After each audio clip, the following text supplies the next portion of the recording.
है भैया है जो है दे ये आओ बैठो तू ना हम आओ तनी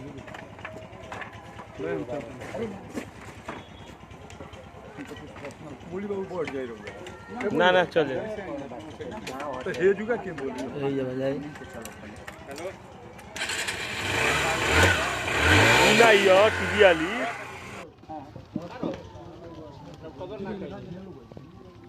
पीछे में पान खाए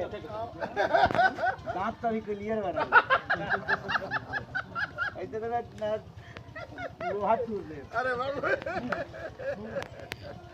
बबुआ चाह होने चलवा तो लगे बाबू अरे ब्यास कहाँ से ड्रेस किन रहा यही जी क्या हो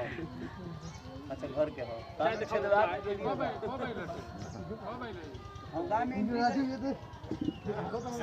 तो सबसे पहले इधर पता चलेगा मौसम विभाग जा नाश्ता ले जा काम पर लग जा।